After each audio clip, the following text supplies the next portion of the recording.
And I believe we're live to show you guys the all new 3-row crossover, the largest crossover. It's not a like truck based platform, pickup truck, Sequoia type thing from Toyota. I'm here with David Chow from Automotive Press, a good friend of mine. David, thanks for coming out. Guys, make sure to subscribe to his channel. He has engineers' insight into the automotive world, especially when it comes to the Japanese automakers. So make sure to head over to his channel and check out his content. And he's going to be along with us tonight to share his valuable impressions. And I can't wait to share with you the Grand Highlander. We are about 12 minutes away from the reveal. We don't know a lot about how Toyota is going to reveal it, other than they pointed us to their YouTube page. So we're going to go play by play, I guess, with you. But if all else fails, we do have assets here to share with you from Toyota at 9 o'clock. So, David, how are you doing? I'm doing good. I'm excited to be live streaming with you, Kirk, again. It's been a little while. And you know what? We make good partners. So it's a lot of fun to do this. And we're actually quite excited for the Grand Highlander. And we can't wait to share with you guys more stuff. Mm-hmm. Yeah, it's great. I mean, the minivan, okay, so I know there's a huge wait for the Sienna. I'm hearing like a year and a half like wait list for the Sienna. Um, the Highlander, I feel like with so much competition in that segment and with its limitations in the third row, Toyota needed to do something.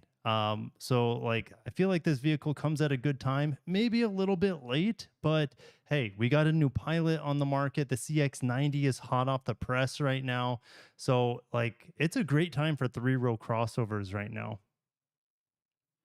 Yeah, I mean, I'm driving a Kia Telluride this week as part of the press vehicle. And you know what?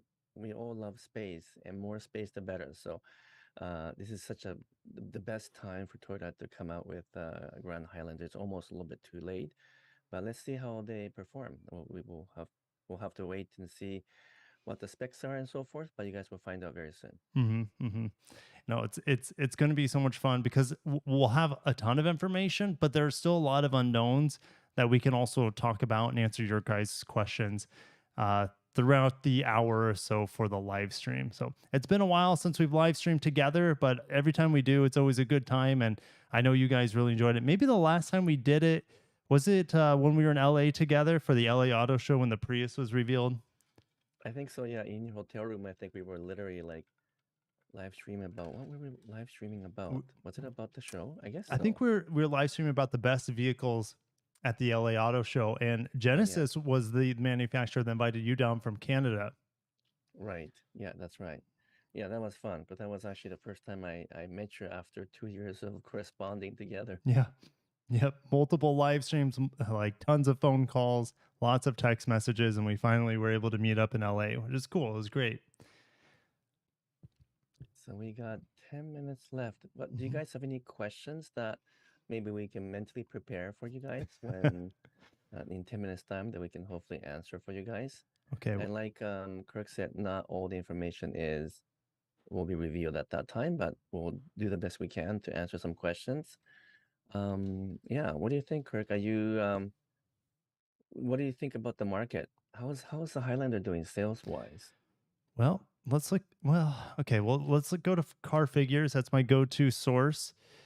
They reached out to me personally years ago when I was still living in Nebraska. And they're like, hey, you reference Oh, sales numbers a lot. How about you check out, my site? I update all the time. So, all hey right. Kirk, So, they're saying that they can't hear me too well. yeah, I Is there a just way? pumped you up. Great. Oh, is Yeah. it? Yeah. Okay. Yeah. I just pumped you up. Guys, let me know if you can hear David better. Yeah, let me know if this is better. I'll bring the microphone closer to my face as well. Let me know if you can hear me okay, guys? Okay, it's okay now. Good. All Okay. right, so Better. back to you. Perfect. Awesome. Okay. So let's look at sales here. This is usually pretty up to date. Yeah, sales peaked in 2021. 2022 was, the year of massive supply shortages. But in 2021, oh gosh, they had a best Wow, year ever. that's a Two lot. 264,000 sales. And that's just the United States. Of course, Canada will add to that a little bit, I believe. But Yeah. About 10% Yeah. And probably. correct me if I'm wrong, they actually might export some of these to other markets as well. Right, yeah, so they sell the Highlander in China as the Crown Kluger, I Yeah, think that what's sounds right. called. Yep. Because I think yeah, the Kluger, they oh, probably oh, sell it as the Kluger, but there's also the Crown variant of it as well. yes, I think they were maybe it was just called a Toyota Kluger, I think, maybe. Mm-hmm. Mm-hmm. That's in China, and Mm-hmm. then they sell in some other Mm-hmm. Asian markets. Mm-hmm. I can't remember where. Middle East? Did they sell in Middle East? It wouldn't surprise me. Toyota's huge Maybe. in the Middle East. It's not sold in Japan, that's for sure. That I Really? do The know. Highlander. Not sold in Japan, Do they not sold make in it? Korea. Do they make it in Japan at all? No, nothing. This is a Interesting. US only. Okay. Well, actually, no, that's not true. Sorry, it's also produced in China for the Chinese market. Oh, okay. So it's China and Yeah, Princeton, Indiana. yep. Pravesh Kumar says Kluger is also in Australia, and I can vouch for that. I've driven it in Mm, Australia. So that was an interesting experience. I was over there in 2016, 2016, 2015, 2016 for my cousin's wedding. And I was mm. driving my cousins around in a Kluger, which I'm like, this is the strangest thing is it's a Highlander, but the steering wheel is on the opposite side. And it was a lot of fun. So some people are saying it's sold in Europe as well. Yeah, I it is guess sold in maybe Europe. maybe I just don't UK. know where it comes from. I don't know if theirs is sourced Hmm. from America or Japan. Yeah, I mean they don't. I know Or for sure they sorry, don't or produce yeah, you said in. China. So it has to come from America. I think so. Although, yeah, maybe that's a good question. Um, Princeton, Indiana is the only North American based factory to produce the Highlander, but I think it's Hmm. only China and US as Okay. far as I remember. Yeah. Some people are also saying it's sold in the Caribbean. Yeah, it wouldn't surprise me that they sent it from the United States Hmm. out of our ports here down to the Caribbean market. Caribbean But the market's volume, such an interesting place. Each island has its own unique mix of vehicles. Most of them get more of a international import compared to America, where most of our cars are built here. well, we're pretty excited, and we got almost 2,000 people online, Kirk. That shows a lot. That says a lot, I should say, in terms of people's interest in the 3-row, which is surprising. Yeah, and if I put David Chow in the title, it would be at like 4,000 right now. But I didn't get around to doing it because just didn't. But yeah, no, thanks for coming out. Like I'm really excited. I should probably get back to the pages here so you guys. So I just want to be like transparent with everything with the reveal. So here's their newsroom, and this article right here.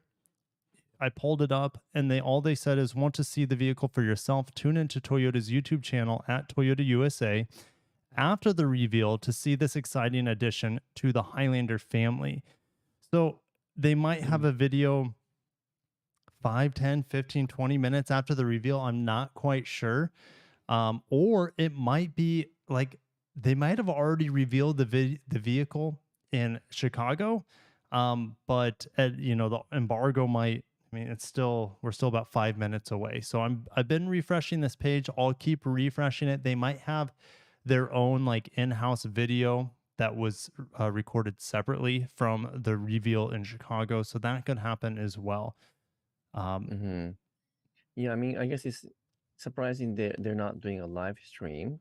So maybe they're going to just simultaneously The release 2000 sorry, that was loud. a bunch of video in whatever 5 minutes, I guess. Hmm. Because Prius we had a live stream, right, from Toyota USA. Yeah, I believe we did. I mean, we were at Yeah, the event, but yeah, we were even at the event too. Hmm. Augustin Gonzalez, one of my members, thank you for coming out, Augustin. It's a great night. Anytime we get a new Japanese car, new Toyota vehicle, especially one we've never seen before, all new, like it's pretty rare. So it's always It's pretty exciting. rare, Yeah. and I recognize a lot of the names to the viewers that's here. So thank you everyone for being here for Kirk and for me and also for Toyota. We want to give it a big support because Grand Highlander will be perhaps one of the most important models to come out, right, Kirk? Well, like for this year for Toyota? Yeah, for this year. Yeah, for Toyota this year we have the Grand Highlander. We should have a new Tacoma. The rumors about the Land Cruiser, I guess that's always a possibility. So I can't think of anything else coming out this year. I mean, there's the Lexus RZ. If we want to go the Lexus brand, there's potentially the Lexus GX, Lexus TX, which is the luxury version of this Grand Highlander.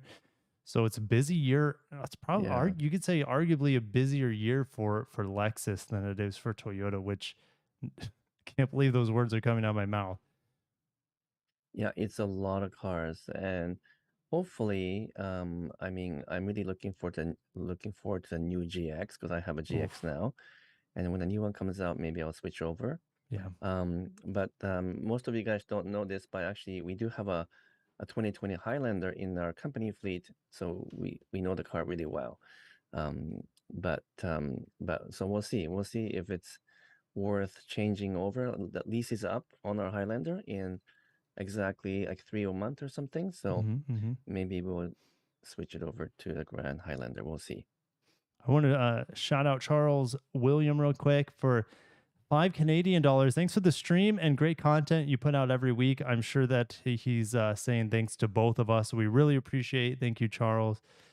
We appreciate you and everyone who's come out tonight. Like we can't wait. So we're about 2 minutes away, and here's David's channel, Automotive Press. Man, I remember when you were at like 15 or 10 or 15,000 subscribers. You're almost to 100. You might hit 100 this year. Yeah, maybe. I hope so. We'll have to wait and see. But we have to have a big party then. I have to somehow get you to come to Vancouver Oh, that'd be fun. and along with some other YouTubers, and we'll have a huge party of some That would kind, be a maybe. blast. And you're a big fisherman, so it'd be fun to go out fishing with you as well. Definitely. Or we have to go to Japan together. Well, for I Tokyo mean, Motor Show. For Tokyo Motor Show. That's on October. I'm not going to say no right now anyways. All right. So where are we? 1 minute left? About 1 minute. I'll keep refreshing the pages to see what we have from Toyota. I was hoping for a live stream because they do reveal, as you guys can see, they reveal new products here from time to time. Streamed 8 months ago. So that would have been HQC in Dallas, or should I say Plano? And then, gosh, what was it? During the pandemic, they revealed the new Sienna and also the Venza, I think, at the same time. I think that's what this live stream was. So yeah, they don't always do live stream, right? No, look how like it's been 8 months since our last live stream, but this would have been a great opportunity. But there's 2,200 of us here waiting for Toyota to give us the goods. So yeah, 3, 2, 1, and it's 9 o'clock Eastern time. I'm going to keep refreshing for Toyota here. Here we go. We have something? We have something. Let me play the audio. Let me know if it's too loud. I'm kind of lowering the volume. It's pretty loud for me. Hello, everyone. I'm excited to give you an in-depth look at the first ever 2024 Toyota Grand Highlander. This vehicle is the ultimate family SUV. Everyone has their space and everything has its place. The 2024 Grand Highlander is ready for a weekend, packed full of adventure, family, and cargo. Because every family is different, we've offered a wide range of powertrains and features across the lineup to cater to each family's unique needs. Grand Highlander will offer a choice of 3 powertrains and 3 available grades: XLE, Limited, and Platinum. Across all of these options, every model shares 4 key ingredients in common that make Grand Highlander the ultimate family SUV. Every Grand Highlander offers a combination of spacious comfort and versatility, strong performance with efficiency, and advanced technology at your fingertips, all with a distinctive and sophisticated style to match. Now, let's take a closer look at it all, starting with space and versatility.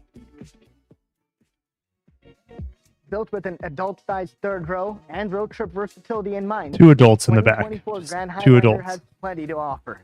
The spacious and functional multi-purpose interior creates an open, inviting feeling. There's impressive third-row roominess across the board, and that third row also has a reclining feature to make sure everyone's comfortable. You don't have to choose between people or cargo.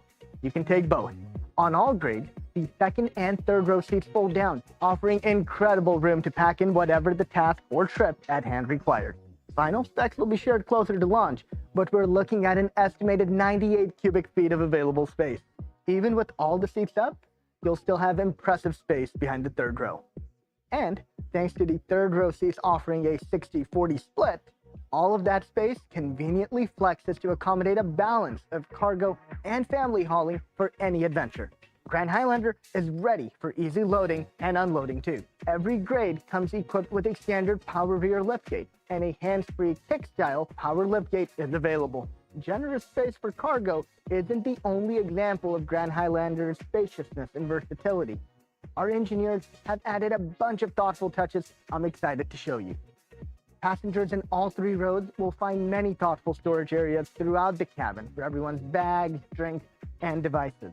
You'll find 13 cup and bottle holders in total, and the center console can comfortably fit a nearly 13-inch tablet.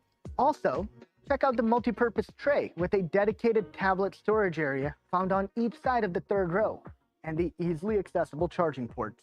Those charging ports are integrated into a third row entry handle, which makes hopping in simpler than ever. A palm rest next to the storage areas provides extra stability when exiting. There's also a flat step at the second row floor, so getting into and out of the third row is a seamless experience. And with its 7 standard USB ports and available 1500-watt power outlets, Grand Highlander is loaded with features that deliver the comforts and convenience of home. Passengers will also have the ability to adjust how comfort feels to them, thanks to a standard 3-zone automatic climate control system, available heated and ventilated front and second row seats on Platinum grades, and a heated steering wheel on Limited and Platinum. The Grand Highlander's versatility extends beyond the interior space and design to the available powertrain options. 3 distinct powertrains are offered: gas, offering a balanced blend of performance and value; hybrid, focused on ultimate efficiency; and hybrid max, for customers who seek ultimate performance that is balanced with efficiency. Let's look at some standout highlights for each powertrain. Gas models feature a 2.4-liter turbocharged engine paired with an 8-speed automatic transmission. These models are rated for up to 5,000 pounds of towing capacity and are available in both front and all-wheel drive. Traditional hybrid models utilize a 2.5-liter hybrid power plant paired with an electronically controlled continuously variable transmission. The result? Up to a manufacturer-estimated 34 combined miles per gallon. The Grand Highlander Hybrid is also offered in both front and all-wheel drive. Then there's the exciting Hybrid Max powertrain that focuses on maximum performance, which makes it unique in a few key ways. Exclusively offered in Limited and Platinum grades, this powertrain is uniquely equipped with a full-time electronic all-wheel drive system as standard. As a performance hybrid, the system produces a whopping 362 horsepower and 400 pound-feet of torque.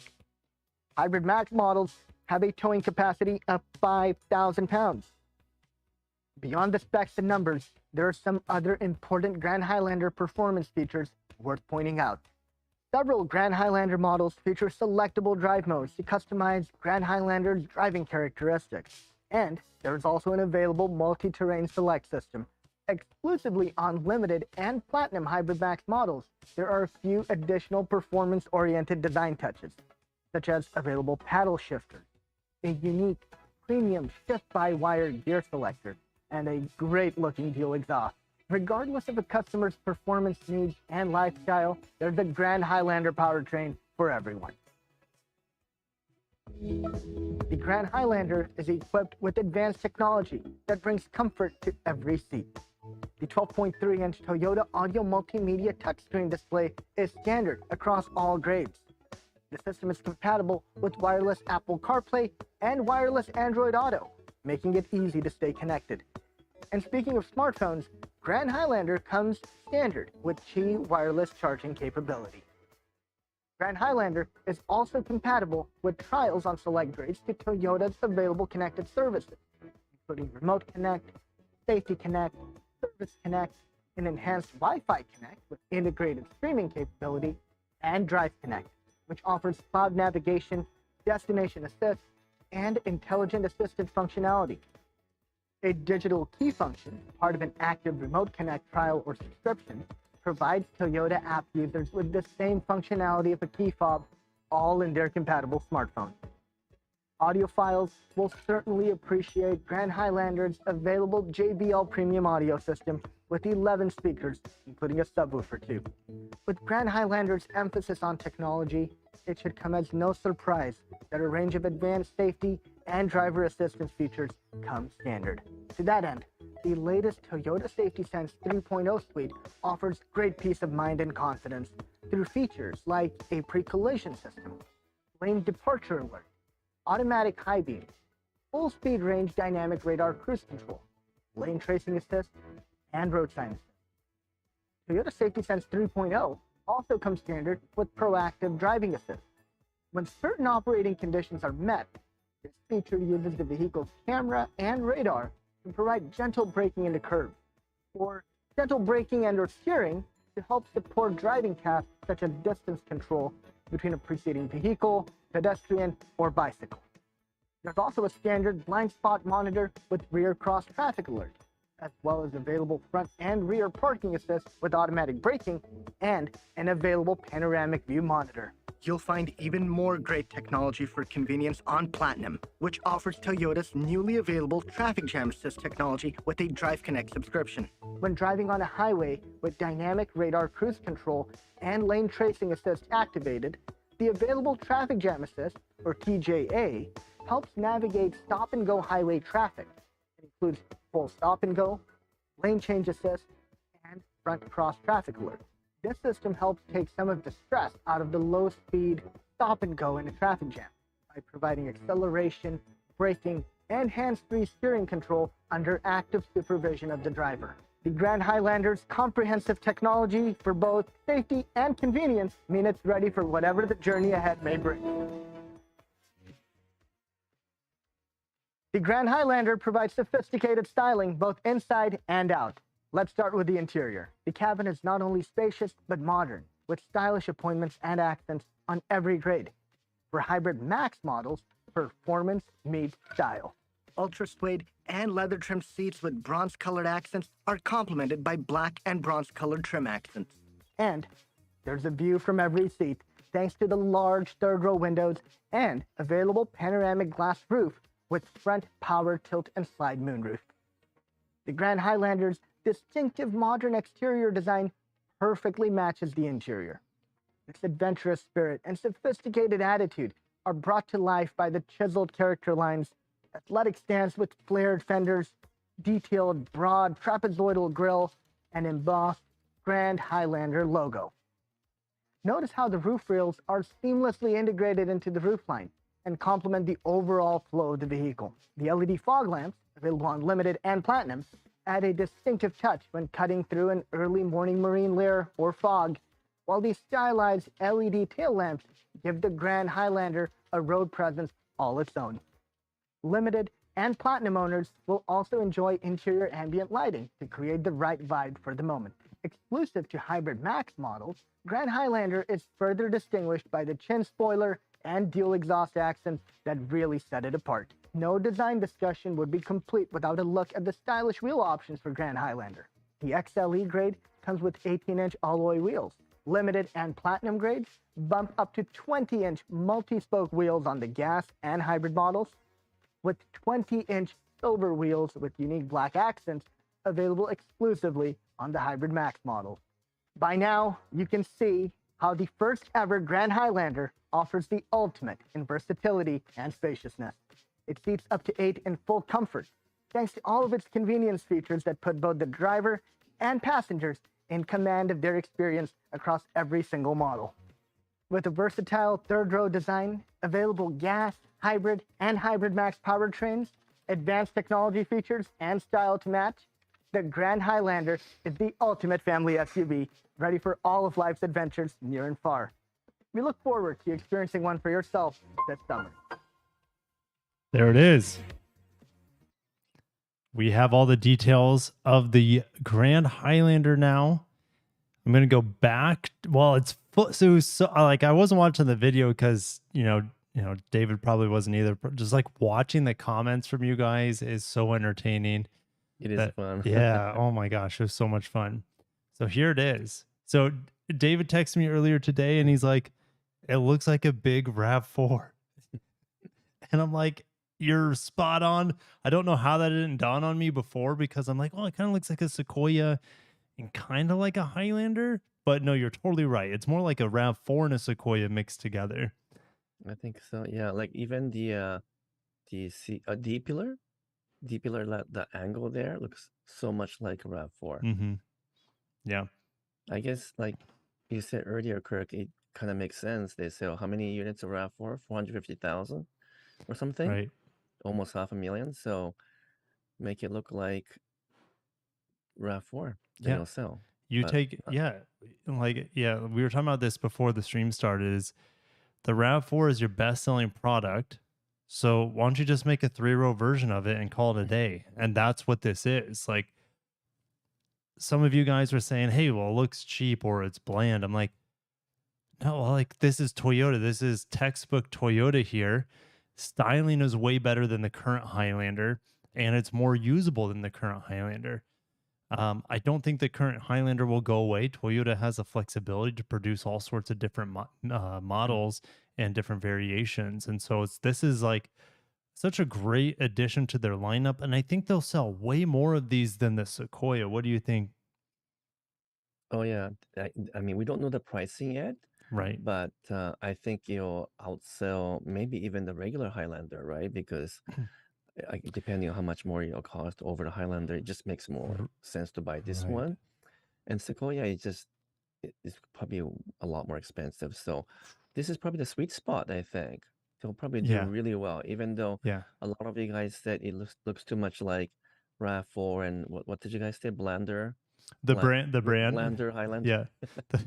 The And blend. maybe you're right, but you know what? That's the style that No. sells, Right. right, Kurt? Well, yeah. People, Well, exactly. Functionality is most important, and this interior is a dream. Like, look, double dials for climate control. You have all your buttons for fan speed, heat and ventilated seats. Like, functionality here is super straightforward. The screen is great. By the way, this 12-inch screen is standard, even on the XLE model. JBL comes on the limited and the platinum grades. The larger screen think is on the limited and the platinum. So like this, the equipment in here is simple and it's straightforward. Like I can't. I did a whole video on the pricing and packaging of the CX-90 when that was revealed a couple days ago, and like Mazda just like it's like a suffocation by options and different tiers. Toyota did it right here. Yes, they have different powertrains, but like the trim level doesn't depend on the powertrain necessarily. You can still get platinum with the turbo and not the hybrid. You can't get, well, I'll take a step back there to an extent because you can't get the platinum with the 2.5 liter hybrid. So like, man, like it's straightforward, it's simple.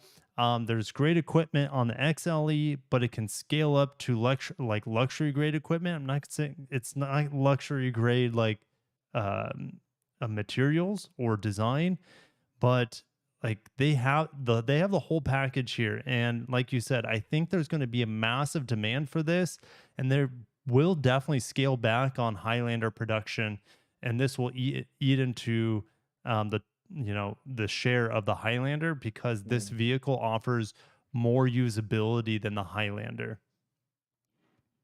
yeah. So I think both Kirk and I published a video right Yeah. at 9 p.m. Eastern time, Right. Yeah. Make sure to check out and David's first. I'm sure it's better. thank you. And we both have a trying to provide our insight. And for me, it was about whether it makes sense for us to trade in our current Highlander and upgrade to Grand Highlander. So I gave 5 reasons why I think it's worth the upgrade, although we just don't know the price. But Right. if assuming I don't know, assuming what several $1,000s different, maybe, Kirk? I It'll, well, it'll be worth it, right? I think it's going to be worth it, and I think it will cost somewhere between like the XLE will be somewhere between like 46 to 49,000. I think they want to keep the barrier of entry below $50,000. Mm. They can't price it too high because the Lexus TX will eclipse this, right? Um, and like it's got to be in the same market as the CX90. Maybe even a little bit below that because the CX90 creeps up to $60,000, which this could too with the Hybrid Max powertrain, which on paper it has more power and torque than the Mazda powertrains. The Mazda powertrains to me are more tantalizing with the Inline 6 and the plug-in hybrid, which this does not have a plug-in hybrid. If you want a plug-in Mm. hybrid, wait for the Lexus TX. It's not official, but there's a possibility of a plug-in hybrid coming for that model. So And I think some of you guys are asking when the TX might come out. Like my best guess is about 3 months, usually 2 to 3 months later, right, Kirk? that sounds right. Um, Yeah. So maybe what is it? February now? Maybe May? May introduction maybe for TX? I would say, yeah, probably end of second quarter or Mm. sometime in the third quarter we'll get the reveal of it, and I think it'll be available end of third quarter or sometime in the fourth quarter. Like it's a fluid situation, at least from my understanding, but I know they're getting really close to nailing these dates down. I just don't want to say too much, sort of thing. Mm. Now, I know many of you guys are not happy about losing the V6, but then we lost the V6 anyway with the normal Yeah, Highlander. and we're gonna lose it Um, on the Camry too. yeah, I know. I don't know what to say about Well, that I mean, because I just drove the Accord and like, yeah, yeah. So it's just what's happening in the industry is taking away the larger displacement engines, not because the manufacturers want to, it's because they're being forced to with emissions and like fleet fuel yeah, economy and stuff. So yeah, it's too bad because I do like the V6 in the Highlander now, but we'll see. We'll see how this thing performs on the road. Did you like you drove the Crown with same powertrain, right? Correct? I drove the hybrid. So I've driven the Hybrid Max powertrain twice. Mm. Um, on the RX 500H, which I think you did too, right? On the Yeah, RX, I yep. drove the RX and the Crown also. Yep.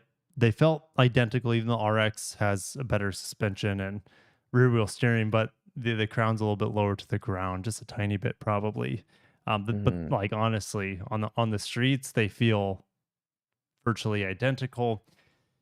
It is a good amount of torque, a good amount of power. It still feels mostly front wheel drive. The gearing's really tall with that 6-speed automatic. Like it's not to me, it's not that like satisfactory. And I get more like excitement out of maximizing my miles per gallon on the base hybrid on the Crown than I did with the Crown, like the Crown Hybrid Max. But that's just me. Everyone has different preferences. So Yeah, you have to admit, like it's got lots of power and torque, right? So you step on mhm. the gas, it takes Yeah. off. Like this one is 0 to 16, 6.3 seconds, I think. Yeah, 6.2 So maybe even. Yeah, yeah, so it's no quick. question about the performance, Yeah. but it really does still feel like a turbocharged four-cylinder, whatever that means. But I don't know. We lose that kind of refined, velvety, smooth Smoothness. Yeah. feel of the V6 engine. Hmm. So yeah, that's definitely a bit of a loss. Hmm. Um, but not much we can do. Everything is moving to four-cylinder. So I think they'll keep on improving the feel of the four-cylinder, the turbo ones, I should say. And so hopefully in the Grand Highlander, it feels better. We'll Yeah. find out, I guess. Sometime this year, we'll get to drive it. Right. Right. Yeah, Toyota's turbo, like I felt like the 2-liter turbo on the NX, what was it, the NX 200T and the NX 300 was pretty smooth. The Mm, 2.4 just doesn't have the same sort of smoothness to me. And it doesn't have the same sort of smoothness seen in other manufacturers either. At least that's just what I experience. I don't know if it's what's David's experience, but that's just me.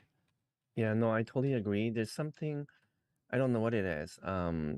It's not NVH, it's not noise, vibration, harshness issue, but there's something a little bit off with the 2.4. I think they're still calibrating it, and it does feel just a little rough when you at the high end of RPM when you step on That's it, true. Yeah, and I don't know what it is. I think it sure. just needs a little bit more calibration, I think. hmm There's Um, no denying oh, its torque. Its torque is immense, and here's the thing: like in normal driving, and sometimes you can appreciate it more than the V6 because you have that instant torque, but you get into the pedal a little bit and you're yearning for the smoothness and the peakiness and the linearity of the V6.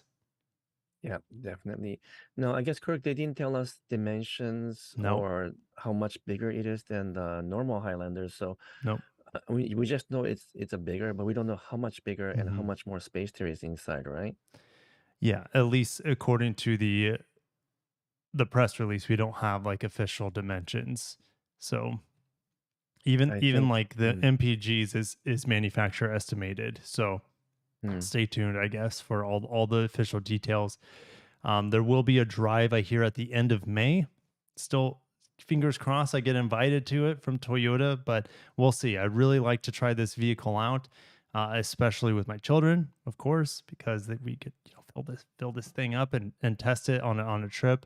But even if I get a chance to test it myself, I can see what would work and what wouldn't work for the kids. So Right, and then we know it's a 5,000 pound towing capacity for the Hybrid Max, but Hybrid they Max. didn't tell us the towing capacity for the other engines, right? No, they didn't. My guess would be 3,500 pounds, but Probably. that's just a guess. Mm. The panel roof, it looks like, at least according to the press release, it looks like it is an available option on the XLE and the Limited. It is standard on the Hybrid Max. Well, I should say it's standard on the Platinum. So we also don't have interior of the light gray, which I really like. If I were getting this vehicle, I would want it in the light gray. Live down here in Florida, lighter colors Mm. as well as the lighter interior really go a long ways with keeping your vehicle from roasting you alive. So that is going to be an option on every single trim. The base XLE gets soft tech seats. The rest get leather, and if you get the Hybrid Max, you get leather with a suede insert into it, By the way, which you're seeing right now. So which blue is this now? I'm just trying to figure out. the blue color is Yeah, called Storm Cloud. is it called Storm Cloud? That's what they might call it Is it something different in Canada, but is it a different? Is it a new blue color? I Because think it's a new color. I think it is, right? I believe it's a new color. The only reason Mm. I know it's Storm Cloud is because the images that I saved from the assets say, Storm Cloud. 2024 Toyota Grand Highlander Storm Interesting. Cloud ... So Mm. It's a good color though. It's kind think of it's like cool. some of the popular TRD Pro blue colors, but not quite as vibrant. So it's actually really nice blue. Yeah, But like I you can't. said, the interior, I hope they have more than just black, right? Yeah, it's gonna be a light gray also in the interior. Okay, good. The power outlet, if you want the 1500-watt inverter in the back for the AC adapter, that is on the Limited and the Platinum grades. It's not on the XLE grade. Also, something that really was difficult for me is I've lived with parking sensors and without parking sensors on large vehicles. Parking sensors are not on the XLE grade, and I don't believe they're an option, which is just nuts because on the Prius, it's an available option on the base LE grade on the Prius, and that's a tiny vehicle. And you're telling me Yeah, I have it just doesn't make any sense. Yeah. yeah. Now the Canadian specs are a little bit different. So for some of you guys who are from Canada, we only have all-wheel drive. So there's no front-wheel drive for us here in Canada, but in the US, obviously there's both types. Yeah, the chances of me seeing an all-wheel drive 2.5 hybrid or 2.4 turbo down here in Florida are slim to none. Mm. You guys don't need all-wheel drive. Well, yeah, we don't need it, but like people like me would want it for the performance and just having more traction during rainstorms and whatnot. But it's easy for them to keep the price low and move more models down here with just keeping a front wheel drive. It is unnecessary, but it is a want, I guess. You got a Bobby fan Clary. there, Sorry, go ahead, Bobby. David. You got a fan there with from Bobby with the Yep, question, right? we were saying the same thing. Yeah, Bobby Clary. Okay. Thank you for the $10. Longtime viewer. In my everlasting car search, in your opinion, is the Camry getting the Hybrid Max engine? And do you like the CX90 over this, or maybe another competitor in the class? Ooh, loaded question. Okay, well, Loaded question. thank you so much for commenting. Thank you for the $10. You rock, Bobby. Camry, okay, here's the thing what I know about the Camry. It's going to be a hybrid only, and I know it's not getting a V6. I don't know if it's going to get the Hybrid Max. My gut is telling me that it is not, because they might try to reserve that for the Crown. But that's just, I have nothing supporting that. And I don't believe there will be a 2.5 liter non-hybrid. And I don't believe there's going to be a V6. So it's going to be hybrid only, is what I'm hearing. And yeah, I don't know about Hybrid Max on that. I think I agree with you, Kirk. I don't think they will have the 2.4 hybrid max, the flagship engine in the Camry. But we're talking about the new Camry, right? Yes. So So he's referring to the new model coming out, the new generation coming out, which could be, we didn't mention this. We mentioned Tacoma and Grand Highlander coming out, but we'll also probably get a new Camry by the end of the year, or at least a reveal. So I think so. So what do we have this year? We have well, Prius is already here, but we have the TX coming, which is a sort of the partner to this yep, model, and then we have the Tacoma coming, then the GX, and then we have the RZ. Land Cruiser, which is still the Yep, big, that one huge too. topic. Yep. And what else? RZ, Yep. RZ, and then what else? And maybe the Camry. I have a feeling Camry. the Camry might be pushed out to Could be. next year. And for those of you guys still hoping for the 4Runner to show up this year, I'm really sorry, but it's gonna be, I Yep. think, a year and a half away from now. So Yeah. end of 2024 is my best guess. Yep. We could all be wrong. But, but yeah. we need That's to a be crystal accurate. ball situation with the RAV4, or sorry, the 4Runner. And Bobby's second question, he's like, do I like the CX90 over this, or maybe another competitor in the class? Well, I think this is going to be roomier than the CX90. This, it just depends on your needs. Like, the plug-in hybrid is very entertaining to me, because it would take care of most of my driving the kids to school and back every day, even if it's only 30 miles of range. And I could run it. I could still have that 1500 watt power inverter like you see on these hybrid models here on the Grand Highlander. The inline six, I would take on the CX90 over the Hybrid Max here. I would also take it over the 2.4 turbo. So to me, this is just my personal preference. I like the Grand Highlander with the 2.5 liter basic hybrid. With the 34 miles per gallon, I don't think really any three-row crossover can touch that, except for the plug-in hybrid CX90, if you're able to plug in regularly and maximize its electric range. The plug-in hybrid CX90, if you're able to use the EV range a lot, gives you 323 horsepower, which is a nice boost over the 245 or so horsepower from this hybrid. So it really depends on your needs and your wants. Also, I think the Grand Highlander will have a beat with cargo capacity and third row space and just simplicity. Like, I know I know the trim level is so much better, even though I've studied these vehicles. Actually, I've studied the CX90 more than the Grand Highlander, but I understand the Grand Highlander a lot more than the CX90, if that makes sense. So And some people are asking about the Telluride as well.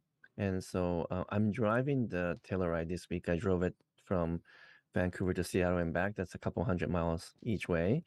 And you know what? It's beautiful. Like, I have to admit, it's way better than the Highlander that we have, Yep. the 2020 Highlander we have. It's more comfortable, smoother. It still has a V6 engine, 3.8, I think, V6. And even the fuel efficiency was actually surprisingly good. So would the Grand Highlander be better than Telluride?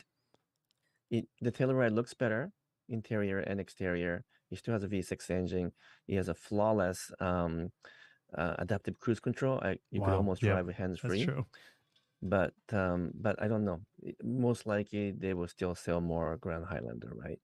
At the end of the day, Toyota still has that power. They have the power if they want to. Yeah, they have the capacity. So if they can sell 200, what was it, 240? Are they adding production capacity to the Indiana plant's a question. So the Highlander volume will almost surely go down. And between the Highlander and the Grand Highlander, they will sell, of course, more than the Telluride and the Palisade, but I don't think not by much. Hmm. But they moved out the Sequoia out of the Princeton, right, for the new model. And that was the main reason to free up the space for Grand Highlander and TX. So they didn't make that many No, yeah, Sequoia Sequoia, but sales are so low. yeah, still helps a little bit there. Um, but But look I'm look what they're mm, able to do, even though out of that Princeton plant. Look at 2012. It's the same plant. They went from 121,000 units in 2022. They sold 100,000 more, 100 or mm. 222,000 units. So they're working some magic over there. They must have like some huge scalability in that plant. Yeah, so they add a shift. So for example, Oh, the okay. RAV4 production in Cambridge, they added a third shift to accommodate all that volume. So they can add basically a third of the volume by adding a third shift, which Toyota doesn't like doing it. They don't usually have a third shift, but that's how they add volume. Gotcha. I Yeah. want to shout out Ed Star real quick. $20. Thank you so much. Love this debut party, Kirk and David. Thank you. Thank you for coming out. Like, it's just so much fun for us to do this. We would do it more if there was just more, more exciting events to debut for you guys. Like, if we would do it every week if we had a new vehicle reveal for sure.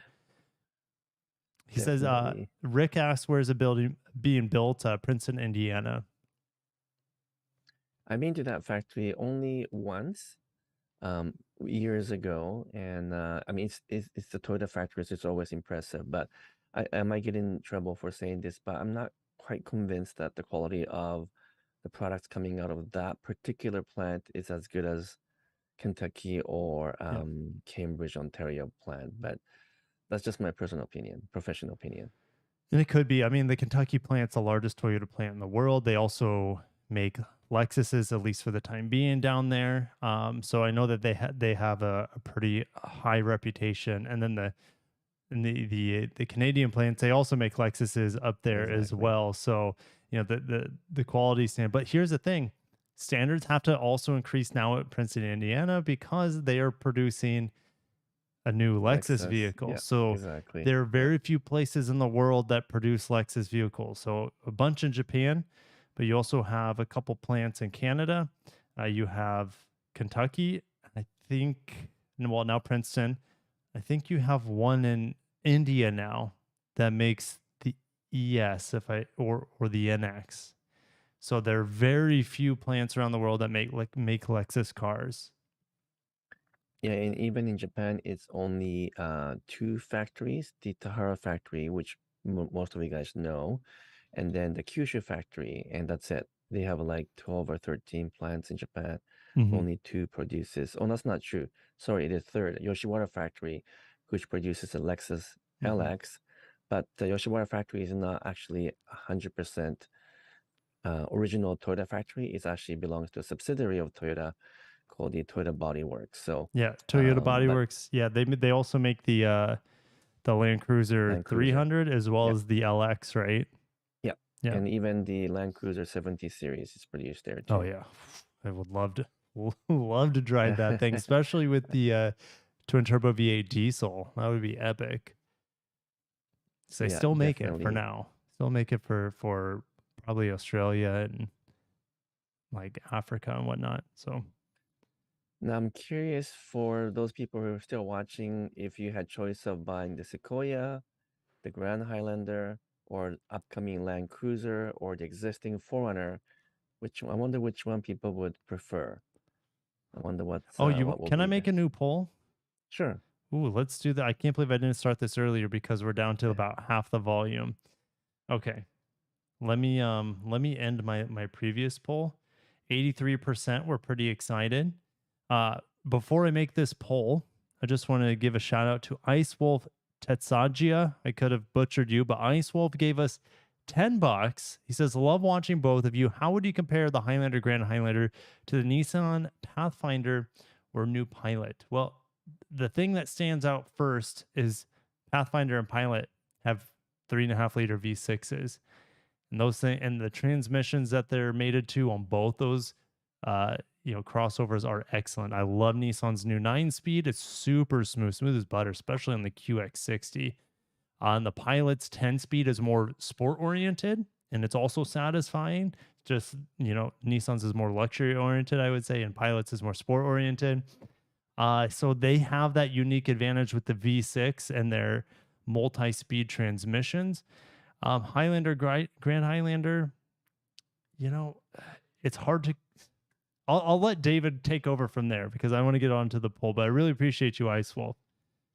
Yeah, so my opinion is that both Kirk and I have driven all those cars, and the Pathfinder is definitely quite upscale for the price, but uh, there's something about the Nissan product that doesn't quite feel as solid Yeah, as Honda or Toyota products. So yeah, if you I drive them agree. side by side, the Honda Pilot feels more solid. It feels a little bit more stable. It feels a little bit more upscale in terms of ride and handling, well, especially the handling. So Pathfinder is fine for what you get in terms of the value, but I think it's a bit loose in terms of steering. It's not as fun to drive. And the Honda is definitely a little bit sportier, like Kirk said. But we don't know about the Grand Highlander. We haven't driven it yet. But the normal Highlander, I think, sits kind of in between the Nissan and the Honda in terms of handling and the ride. It's not quite as soft as a Pathfinder, but and not quite as sporty as Pilot. But we'll have to see what the Grand Highlander is. We're not quite sure what they did in terms of tuning of the suspension. Now the wheelbase is longer, so it's going to ride better than the Highlander. Just automatically, you can have the same suspension, but when the wheelbase is a few inches longer, maybe a little bit more than a few inches longer, it's going to feel very settled and it's going to ride better. But we'll have to reserve our judgment until we drive them. For sure. Okay, I All just right. created a Then we new have poll. I the wish I could have included Hmm. more options. It only gives me 4 options, so I had to take out the normal Highlander. I couldn't include the Pathfinder either.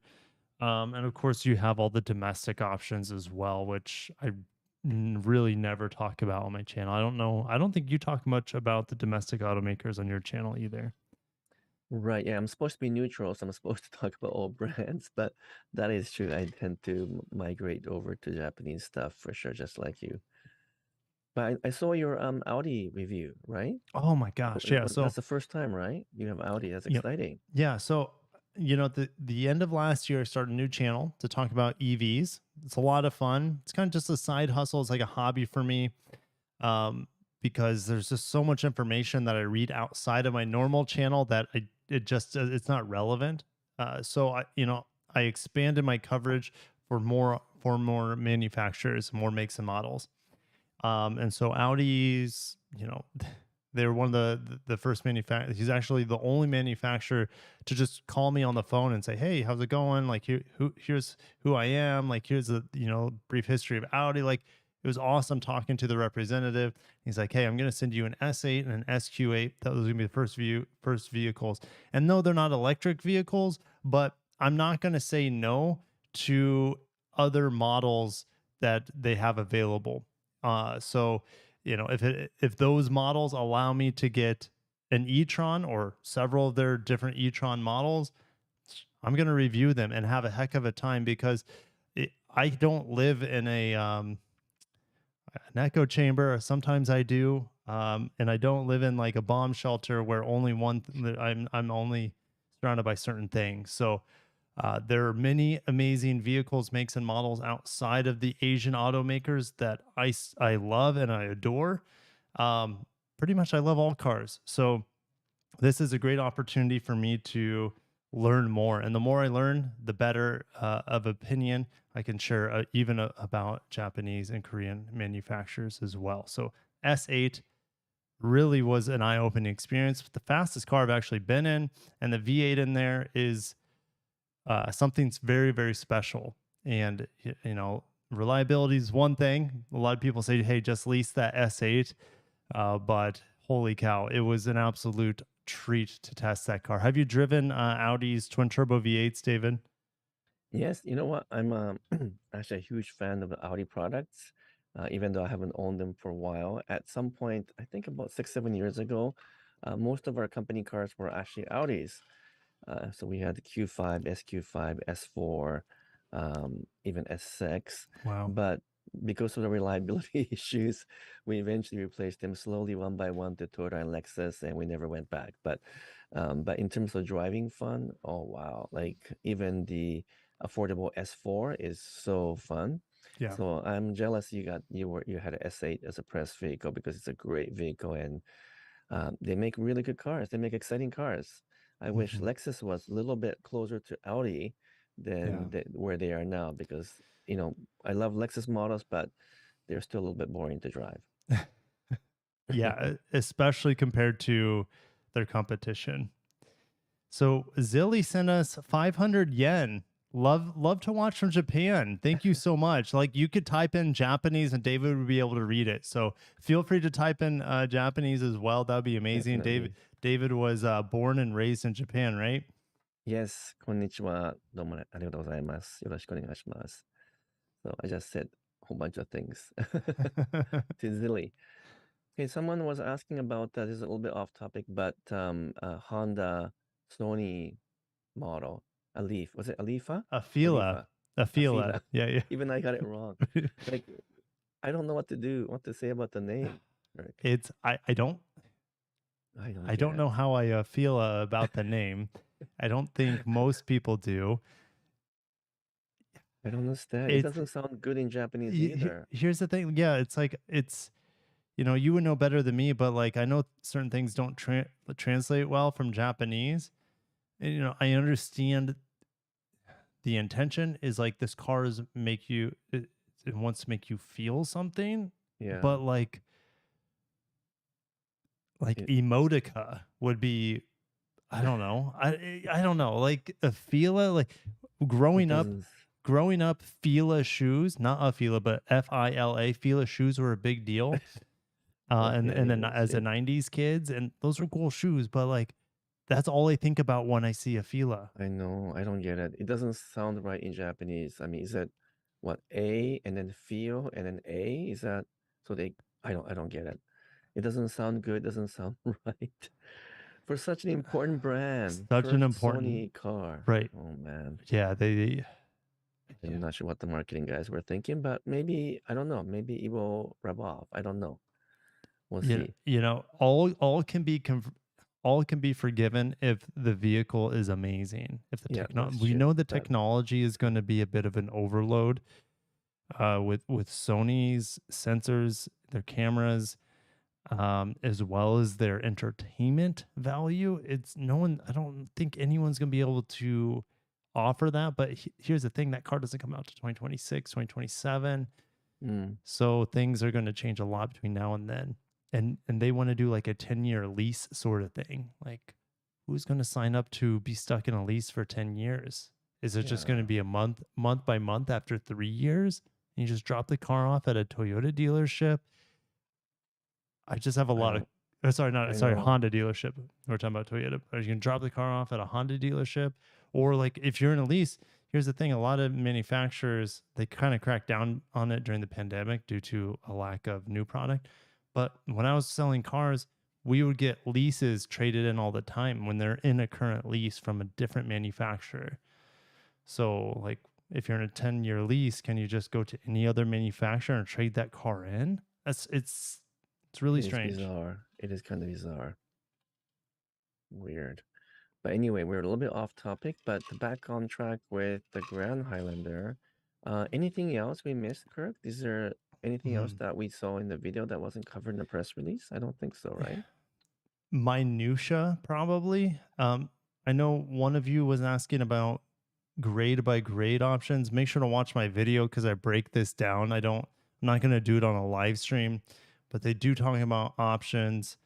and trim levels here, and it's a lot, but it's all there in the press release. You can either watch my video, or you can go to the Toyota website where they have this press release now available for the public. Now, one person is asking about Lexus GX 550. We don't know when that's going to come out, but I'm hearing rumors that it might come out earlier than expected. So I was saying end of the year, but it might come out a few months before that. So we might have the TX in a few months, say, let's say, I don't know, May timeframe, and GX maybe August, September timeframe. So actually, Lexus is going to have a pretty busy year too. Yeah, Lexus definitely has a busy year. And I'm hoping, we get some surprises as well in there. They have to be I just shared the press release in the comments, by the way. Lexus has to be very aggressive. They've come out saying we're going to be fully battery electric by 2030. The RZ is late to the market. And I made a video on my second channel yesterday talking about the RZ, and the pricing, the packaging is now set in stone for the United States. And the range, the acceleration, the features on it are mediocre at best. The charging is like low grade, I guess, at this point in time. So like EVs are a different ball game than traditional cars. It's more specs focused, I would say, than traditional cars. And if you can't meet the criteria, or if you're not at least up to industry averages, it's tough. You're behind the curve, and like it's a technology game at that point instead of a quality game. Like that's why Tesla has been able to scale up so fast. They offer technology, they offer power, performance, and build quality. Everyone knows they're not number one, but people want to be on the bleeding edge of technology with EVs anyways. I agree. I got a call from my local Lexus dealer. They're just amazing dealer, by the way. But you got an that, IS 500 for them. Yeah, I did. And your GX. And my GX, Jim Patterson Lexus. They're just amazing. And but they called me and said, David, I think we can get you allocation for the RZ. So for now, I placed my name on it, just thinking that it'd be nice to have one fully electric car in my fleet. But I'm not sure. I'm not quite sure yet if the TX or the new GX come out before that and it's more attractive, I might not end up buying the RZ. But we'll see. It'll be kind of fun to have one electric car, though, to actually own and try it out. No, here's the thing. The RZ will be one of the quiet, if not the quietest Lexus ever, especially on the luxury grade. I think there are two grades. The top grade has acoustic glass on the front windshield, the side windows of the front row, and then the second row also has acoustic glass. So it'll be super quiet. I'm really excited to drive it for that reason, probably more than anything, because I love the serenity that Lexus vehicles give you, the comfort. And it has roughly 200 miles of range, which is a perfect city vehicle at that point, at least here in the United States and in Canada. And up where you it doesn't get really cold where you live, David, since you're on the coast. It's not so bad. Your temperatures are fairly moderate, but like Winnipeg or something like that, the miles would plummet. Yeah, definitely. It's so cold there. My wife is from Winnipeg. And oh, really? Okay. Oh my goodness, it's so cold. Do you guys go back much? Not anymore because her whole family moved to Vancouver, thankfully. Yeah. But for years they were there. So every Christmas we go visit Winnipeg, and it's so cold that if you have a bottle of water and you crack open, it just literally like sprays into a snowflake. So minus, I don't know about Fahrenheit. It's minus 32 degrees is same as in Fahrenheit and Celsius, I think. So it's around that temperature in wintertime. Nothing wrong with Winnipeg as a city, but it's just too cold. Way too cold. Like Nebraska was too cold for us. We'd have a week. There was 1 week before we moved down where the high was -5 and that's Fahrenheit for the whole week. And then you don't add the wind chill to that too. So it was brutal. I think I need to move to Florida. Florida, It's hot. Like Yeah. outside right now, it's probably like 78 degrees. I'm gonna look it up real Oh, quick. perfect weather. But you guys get lots of thunderstorms, We get right? thunderstorms and hurricanes. So that's true. the downfall here. Okay, That's true. it's cooled off to 70 degrees. It feels well, it's hotter in this room because of all the lights and the equipment on. But yeah, like tomorrow 84. It was 85 today. So low of Beautiful. 70 for the high this week. It's not bad. Yeah, it's a bit colder here. But we don't get storms in the West Coast. That's nice. Yeah, no, right. You don't. No, it's very predictable there as well, just more mild than it is here. So any last questions? I think I know there's a lot of I put the press release in there so you guys can go ahead and educate yourselves and probably answer a lot of the questions you have asked in your head that David and I haven't been able to get to. So go ahead and ask your final questions and then we'll sign off for the night.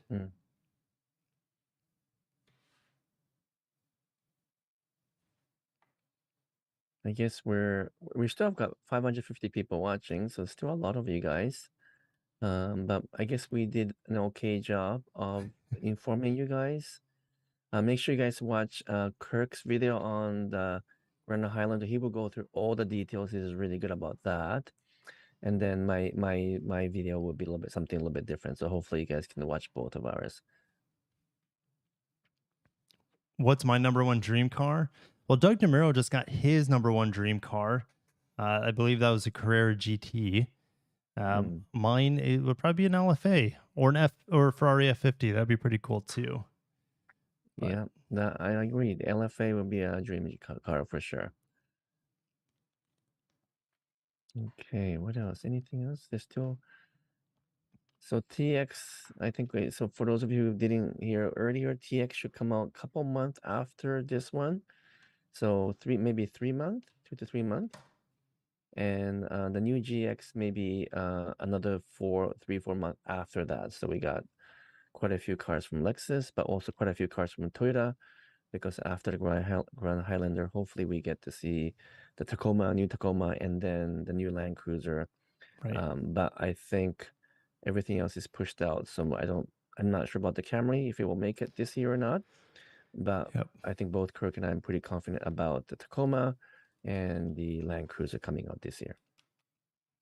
I don't know if you guys saw my my social media post on the deck of cards that I got from someone in or around Toyota manufacturing in Kentucky, but the Avalon met its end in 2022. So I got this deck of cards. Like Avalon holds a special place in my heart. So I just felt like sharing this with you guys on the live stream if you missed my social media post. But I want to say also thanks to Bobby sending us another $20. Appreciate it, gentlemen. Have a great weekend. Is it the weekend already? It's Wednesday. No, it's on Wednesday. You know, the weekend. It feels like a weekend. The weekend is whenever you want it to be. Right? Exactly. Augustin, thank you for coming out. I think Randy was here as well tonight. Thank you for everyone who donated. You guys rock. I think I missed actually another donation. Christopher Mueller, $2. Thank you so much, by the way. Any updates on the new Tacoma? Same engines as Grand Highlander? It could have the same engines. Like 2.4 turbo is probably a lock, but the hybrid system is completely different than the Grand Highlander, especially the Hybrid Max, where it has an e-axle in the back. Because it is a truck-based platform, think more of the Tundra, which I have a TRD Pro, Tundra in the driveway, and the Solar Octane has a 10-speed automatic, which I'm expecting the Tacoma to get that as well with an electric motor on the top grades. So I have a spreadsheet where I break it all down, but probably somewhere around low 300s horsepower and I don't know, somewhere around 400 pound-feet of torque or more from that sort of setup. But you'll also have different setups as well. So that's just one. Well, it'll be interesting. We know a lot more about Tacoma now because of the patent drawing, and I cleaned that up and showed up in my channel. But well, it looks pretty good. It's pretty conservative though. It's not a huge change from the existing Tacoma, which makes sense because they sell so many So Tacomas. They're not it's gonna want to yeah, offend any right, existing buyers, right? right. It's the same thing with this Grand Highlander. It's a big Yeah, RAV4. play So safe. yeah, That's Toyota strategy, and they do well with that. Zilly said something in Japanese. If you can read that for us, Sure. David. ありがとうございました. Thank you very much. Perfect. Thanks, Zilly. We appreciate you and everyone who came out. Thanks, David, for coming out. If you guys, if you're watching, you're more than likely aware of David's channel because we cover a lot of the same content. We're both passionate about a lot of the same vehicles. So make sure to check his channel out if you don't know about it. I'm sure you do at this point. So thank you you so guys much. for Yeah. coming out. Thanks, David. It's always a pleasure to hang out with you and on a live stream. And next time around, it'll be on your channel. Sounds good, Kirk. It's a lot of fun, and really appreciate your friendship, Kirk, and for everyone for showing up. So until next video, I guess we're signing off for now. Signing off. Thanks, guys. Thanks, David. See you guys.